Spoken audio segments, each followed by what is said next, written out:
Well, good morning, everyone. And once again, welcome to another live this morning. Hope you're having a great start to your day. I'm standing today. I'm going to do a little teaching here with our board. And how you guys doing? Okay, let's say hello to a few of our friends before we get started here this morning. Mike from Norland, you're number one. Let me know if you can hear me and see me. Eric, how are you? Ottawa. Andrea, good morning. And someone's in, it was Brahim in Michigan. How are you? And Mary. And Anna from Hamner. Good morning. And Kathy from the Philippines. Fran, how are you? And Nick, are you still over in England there? Chantal, Ottawa. Nick says she can see me and hear me. Diane, how are you? Rosalinda, good morning from the kidneys of Canada.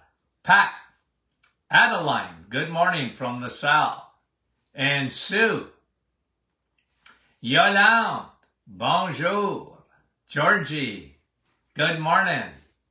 And Lynn Marie, and Andrea, and Len, and, hello, Len, how are you? And Nick from Sudbury. I'm missing a few there. That was Jeanette, good morning. And Gloria, how are you? Wendy, National Coffee Day. Isn't every day Coffee Day? It should be. Gertie, how are you? Burlington, Debbie, Timmons, and Diane, Thunder Bay. Cecilia, good morning. And Karen, Little Britain. And Tish. And Jeanette, good morning to you guys. Thanks for coming on. Manette, how are you? Okay, I'm going to lower this a little bit in a second. Louise and Anne, good morning from Kingston. Sue from Bolton. And Wanda, good morning. And Shar, Sandra, Aurelia, Lynn, and Lynn and Linda's. The Linda's are listening. Leela, good morning to you. Kathy, okay, a couple of more, and Kathy's from Brampton. Rita, New Brunswick. Catherine, Parksville, British Columbia. April, good morning. And Doug, Phyllis, and Tracy, and Alma, good morning. Okay, here we go, guys. Here we go. Kadachu, how are you? Christine from Mississauga. Carol, West Virginia, and I want to sing. Wendy, good morning. And Lyle from London. And Kevin, there you are. Kevin, I probably missed you earlier. Dale, Barbara, Nova Scotia. Good morning. Okay, let me just flip this just a little bit lower so you can see. Okay, you got that, guys? Can you see my board? I'm going to bring it up, and I want to show you, okay, why we're going to do the reset, okay? The fix, the why. Now remember, I flunked art. Okay? Remember, I flunked art. So, what are we talking about this morning? We're talking about the reset. Why you want to do it. What it's all about. It's good to go over these things. And I wrote a few things on the board here. Okay? And we'll go down through them. Can you see the board? Okay, now let me maybe just back that off or bring it up. Okay, hold on a minute now. Put it out in the middle, a little bit more. And I'm just going to adjust this a little bit, okay? Sorry, guys. Okay, the fix, the why. Now, obviously, guys, the number one reason, okay, you do the reset is to fix insulin resistance, okay? And it takes, my experience has been, it takes 30 days to fix insulin resistance, okay? If you literally want to see your numbers go down, okay? Because if you look at insulin resistance, and the biggest thing that, the test that I like the best, you can do fasting insulin, but the best test, in my opinion, is A1C. So when you send me your blood work, I want to see your A1C. Why is that? Because A1C, okay, that's what they call glycated hemoglobin. Big words. Sugar destroys red blood cells. And sugar latches on to a red blood cell and destroys it. And you can actually measure it. That's what A1C is. It's glycated or destroyed, damaged red blood cells from sugar. That's the best way to test insulin resistance. Anything above 5.4, okay? Anything above 5.4 is insulin resistance. Now, you and I know this, that 93% of the population in 2023 is insulin resistant, and they don't even know it. Now, there's other things that talk about metabolic syndrome, but the bottom line on metabolic syndrome, remember this, it's food. It's insulin. Insulin is a food hormone. Okay? So, metabolic syndrome. High triglycerides, low HDL. We're going to talk about that when we get here, okay? But we'll go over this because these are all the advantages of doing the reset, okay? So, see that? Number one, you want to fix insulin resistance because at the end of the day, insulin resistance is a huge factor. It's the elephant in the room when it comes to cancer, cardiovascular disease, Alzheimer's, diabetes. All diabetes starts, type 2. All of it starts with insulin resistance. It starts with that. And when you get insulin resistance, your cells don't like insulin. They're not responding to insulin the way they should. You are setting yourself up, and the world is setting itself up for chronic disease, even autoimmune disease. So when you do the reset, you are literally fixing. It's the fix of insulin resistance. That's why it's at the top. That's why that's the key. And that is very, very, very important. Now, when you fix insulin resistance, okay, and it takes 30 days, for some people, even longer, but the foundation is built. You have to start with the foundation. You have to start with food. Okay? Now, when you fix insulin, one of the biggest benefits, when you fix insulin resistance, one of the biggest benefits is you're fixing inflammation. Inflammation, okay? And thousands and thousands and tens of thousands of people who have done the reset will witness to the fact, will testify to the fact that their joints felt better, their gut felt better, their brain fog was better, autoimmune, if they had it, improved. And that's really, really, really important. Think about all the benefits.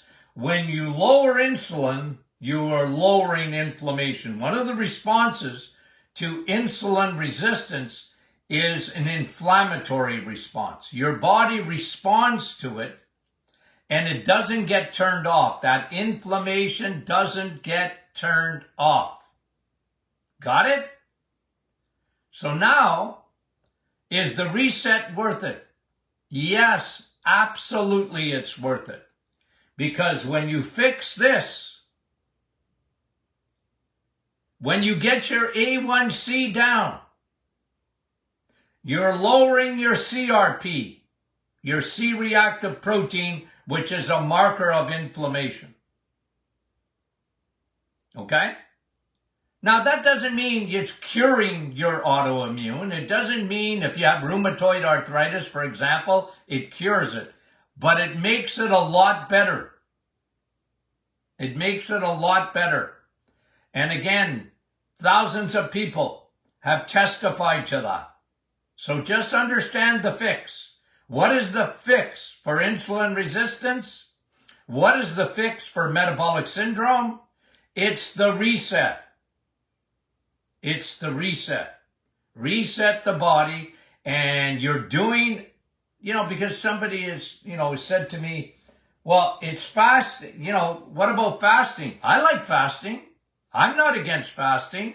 I'm all for eating in windows and don't eat at night and try and go, 14, 18 hours without eating. I love it. But I'm going to tell you what the reset is. It's fasting without fasting. And the reason is, when you eat eggs, meat, and cheese, your insulin is on a holiday. You need a little bit of insulin, but you don't need much.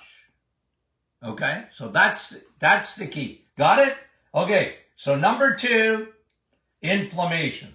The third one, okay, is metabolic syndrome. Well, obviously, we talked about that. What is metabolic syndrome? Okay?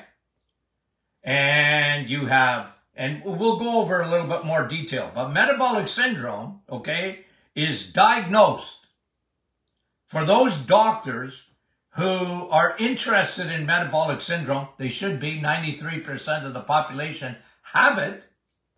But when they're interested in it, they realize these are people with high blood pressure. One of these, high blood pressure, a gut, okay, weight around, it's called visceral fat, it's dangerous fat. I'm going to show it to you. This is dangerous fat, okay? Take 5 pounds. Yikes, okay? I think this is 10 pounds. Wait a minute. Let's do some weights. That'd be about, that feels like 5. I think it's 10. Okay? Anyway, guys, when you got this inside your body, and you'll know it's inside your body if you have a little, if you have belly fat. Metabolic syndrome is characterized by this fat. And for skinny people, oftentimes they can't see it, but it's wrapped around their organs. This is very dangerous fat. Very dangerous fat. And that's what metabolic syndrome is. It's 1, high blood pressure, possibly. 2, belly fat. 3, we'll go over this in a minute, high triglycerides and low HDL. One that I like to throw in there is uric acid. If you got uric acid, it's caused by insulin. A lot of people have high uric acid, they don't even know it because they don't have gout. People think of uric acid as being gout. Well, yeah, sometimes. But a lot of times high uric acid has no symptoms other than inflammation. And even then, that inflammation can be silent. Got it? Okay? So, metabolic syndrome, high blood pressure. Like about 70% of the population have high blood pressure. Isn't that crazy? and belly fat, high triglycerides, low HDL. Okay? Higher than, look, even in the high levels of blood sugar. And let me rephrase that. It can still be normal. Your blood sugar can be normal, but it's higher than it should be. That's part of metabolic syndrome.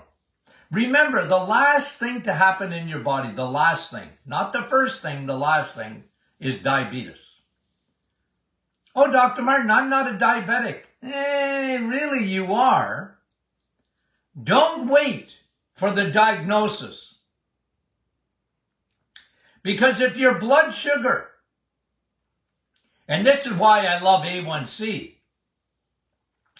when that is up over 5.4, you are effectively a diabetic without the diagnosis. And you definitely have insulin resistance, and you definitely have metabolic syndrome. Okay? So those are the markers of metabolic syndrome. They all get better on the reset. All get better on the reset. Unbelievable. Okay? Now, the next one down, okay, we're looking at what gets fixed in metabolic syndrome. Your triglycerides, 3 fat balls, they go down. Why is that happening? Because it's happening in the liver. When you empty the liver, you're helping to lower your triglycerides. Okay? And you are upping your HDL. You're helping to lower your blood pressure. Okay? One of the biggest factors in blood pressure is your kidneys. Nothing will affect your kidneys, not protein. Sugar affects your kidneys. And when you consume sugar, your body retains salt. And your nitric oxide is decreased. And when nitric oxide is decreased, your blood pressure goes up. So this is really key, guys. You're helping your kidneys. Oh, my doctor said, don't eat so much eggs, meat, and cheese. It's hard on your kidneys. It's the opposite. It's the opposite of that. Kidneys never get damaged from protein. Kidneys get damaged from sugar, my friend. Okay? So, blood pressure, when you fix metabolic syndrome, fatty liver, okay? It's really important to empty the liver for a couple of reasons. One, when you empty your liver, your triglycerides go down. Remember those fat balls. How do you make fat balls? Sugar. Crappy carbs. They elevate your triglycerides. 3 fat balls. And when your liver gets full of fat, it sends those fat balls into the bloodstream. You get high triglycerides and not enough cholesterol. Everybody wants to lower their cholesterol. Why do you want to lower your cholesterol? Well, my doctor said I'm going to have a heart attack. Your doctor is giving me a heart attack by saying that. Okay? You need cholesterol. Your body makes 85% of your cholesterol. Your body makes that. 85% comes from your body. You're only responsible for 15%. Okay? You need cholesterol because when you have triglycerides, you want to elevate your HDL cholesterol. You want to send out as many Amazon trucks, FedEx trucks, US Post trucks, Canada Post trucks. You want them in and circulating around your blood vessels. That's what HDL is. And you know what it does? It takes those triglycerides, hitches their wagon to these guys, and then brings them back to your liver for processing. Your body knows what to do. Feed it. Feed it the right foods. Lay off the sugars. Lay off the crappy carbs. It makes such a difference. Got it? Got it? Okay. So metabolic syndrome, obviously, it's all to do and all together. Okay? And what the biggest scourge in society, imagine children today. Okay? Imagine children today, fatty liver. Imagine. In the 1980s, there was no such thing in medical textbooks is non-alcoholic fatty liver. Today, it's a scourge in our society. And what happens in the liver will not stay in the liver.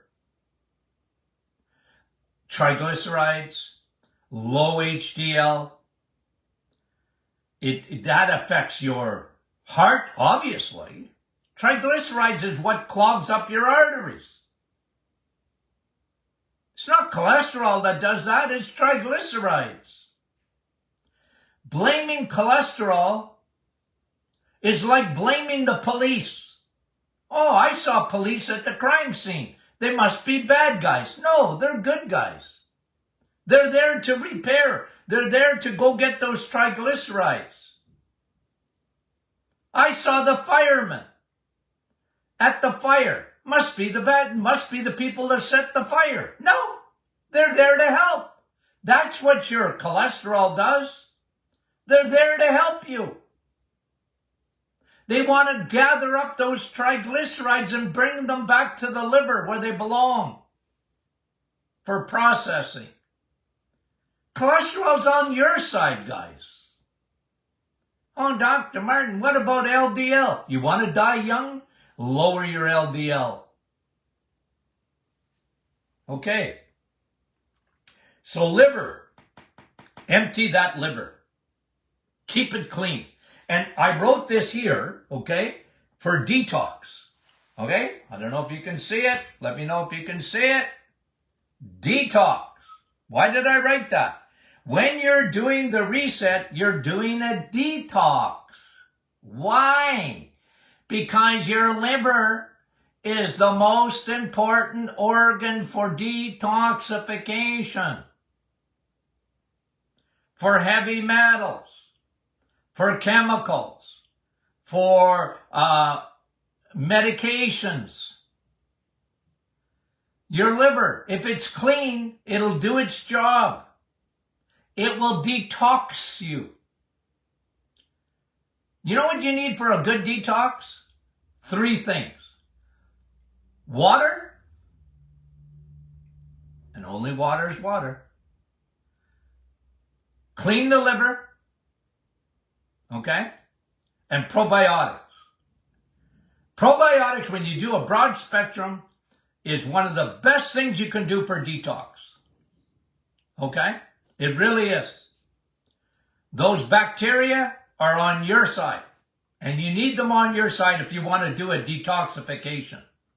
Your liver, clean it out. You empty your liver when you don't eat sugar. You're emptying it.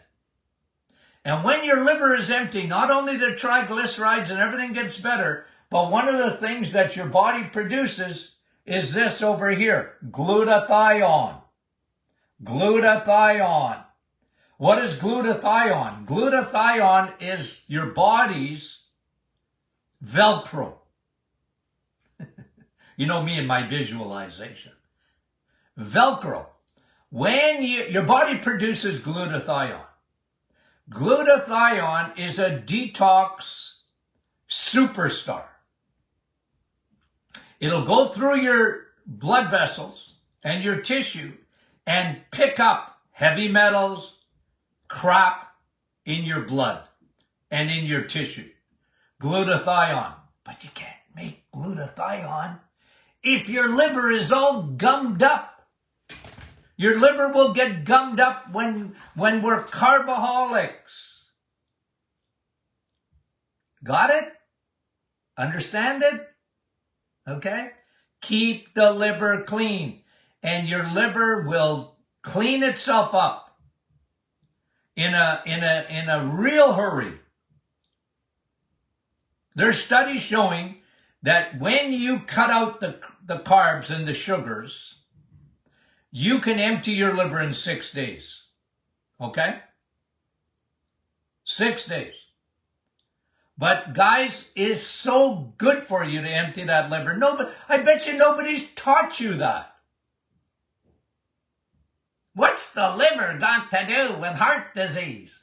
What's the liver got to do with my brain?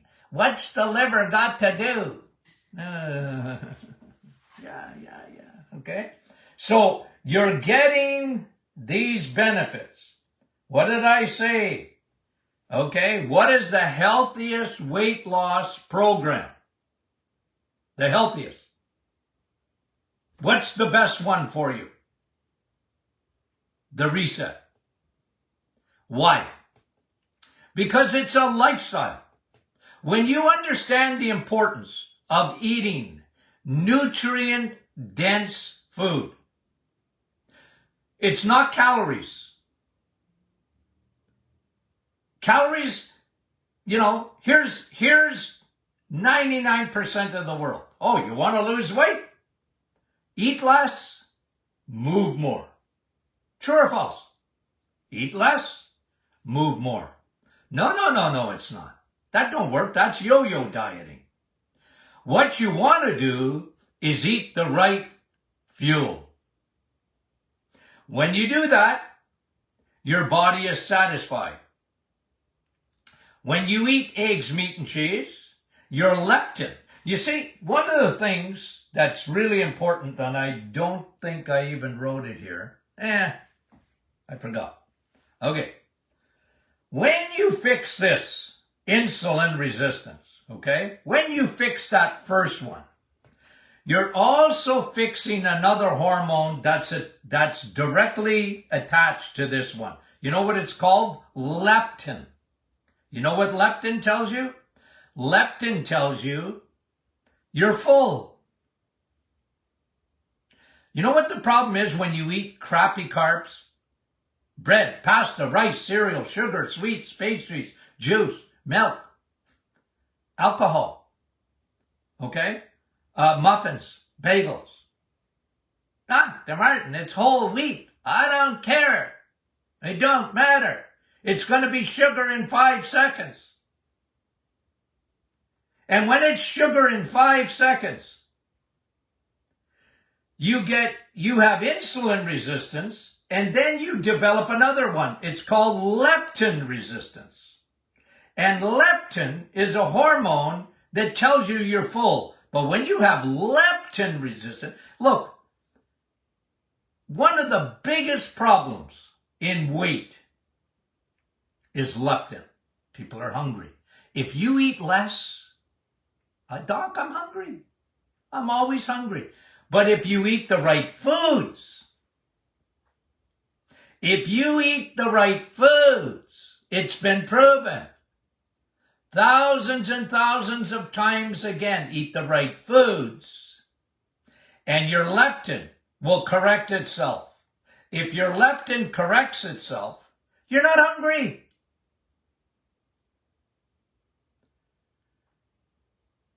I've met thousands of people and patients over the years. When I put them on the Reset, I say, you know what, Doc? I'm not hungry. When I have bacon and eggs in the morning, man, I can go till supper without eating. Or I can skip my breakfast. I don't even need it. And I'll eat at lunch. You've gone from supper all the way to lunch, 18 hours for some people. And they say, you know what, doc, I'm not hungry. I'm fine. It's because of the choice of the right fuel. That's so key to your weight loss program.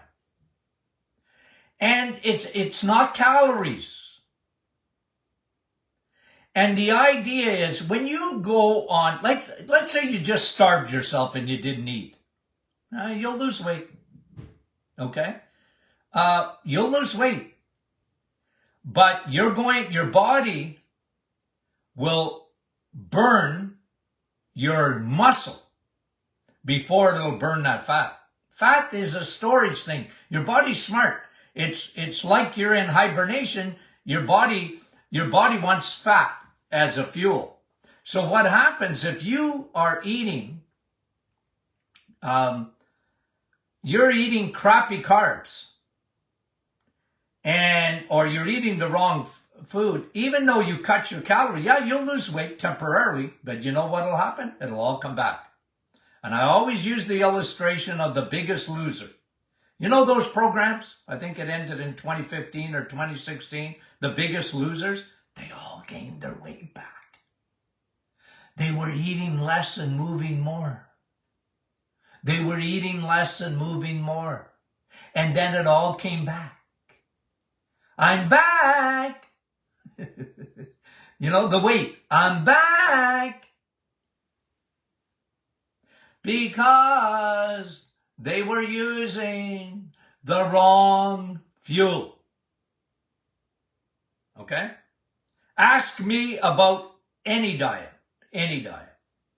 I'll give you the Cole's Note version of what it means and how you do it. What's the best? The reset. Because you're getting healthy and you'll lose weight. And you will not lose muscle because you're eating so much protein.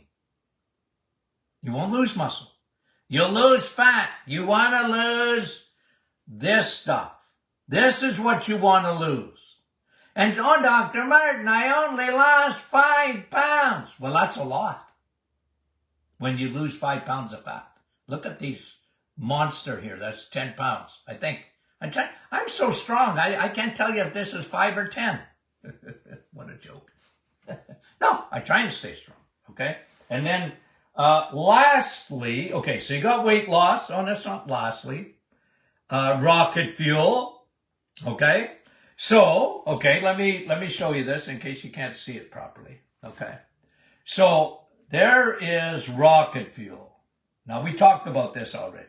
This, when you eat eggs, meat, and cheese, you are using 99% fuel. It's not 84 or 87, I mean, like the gas. You go get your gas for your car, and we try and use the cheaper stuff if we can because it's so expensive. And my car says put 87 in it. Okay. You know, I used to have a turbo engine in one of my cars, and it said use 93 in there or nothing less. Oh, that's expensive. But most cars today, you only need 87.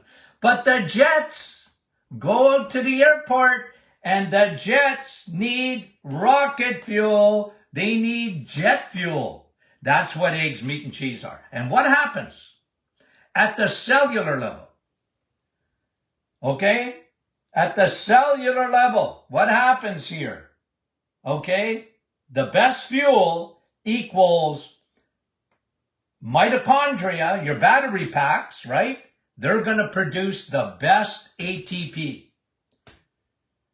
What goes in must come out in terms of fuel. You put the right fuel in, your little battery packs within your body are going to thank you. You're giving them rocket fuel.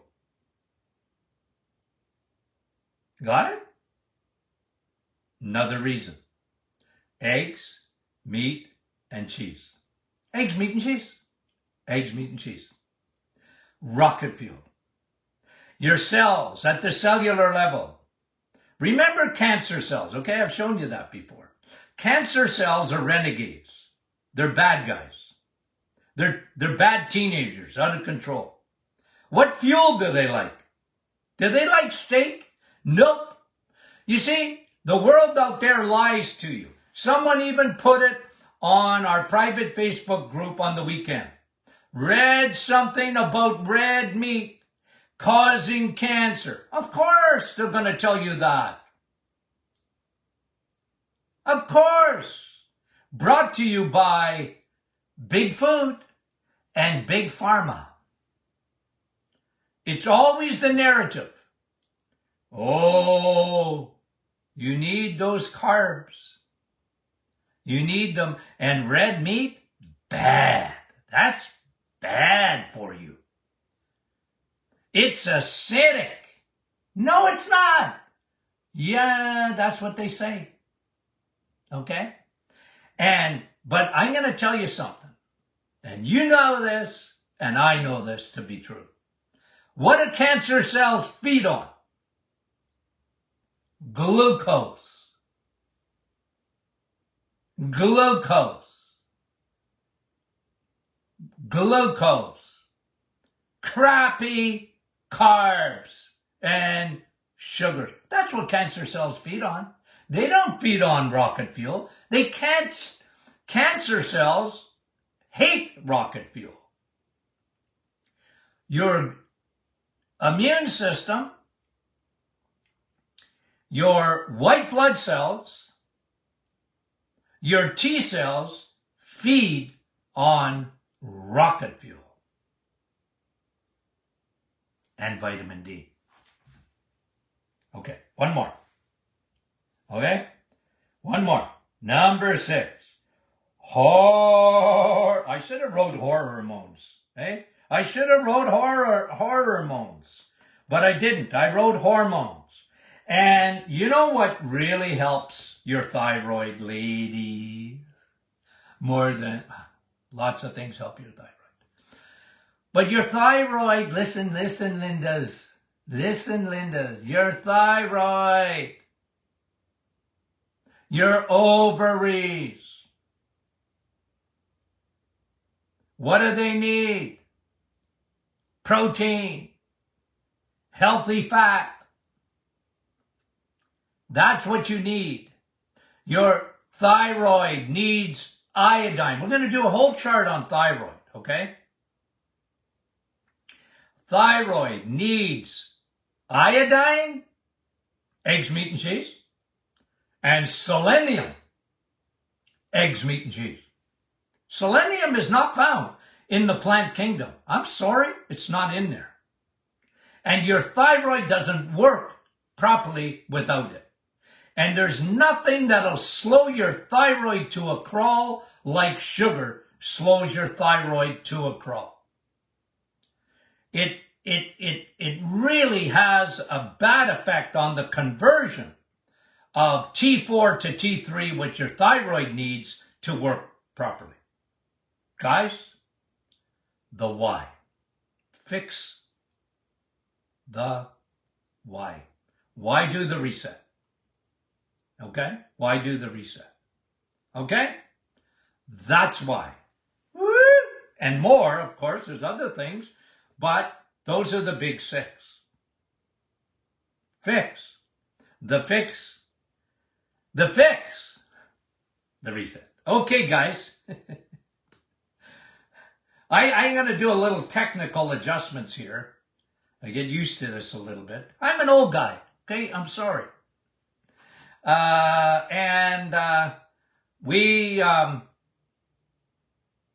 Friday is question and answer Friday. Already start getting your questions in. Okay? We love you guys dearly.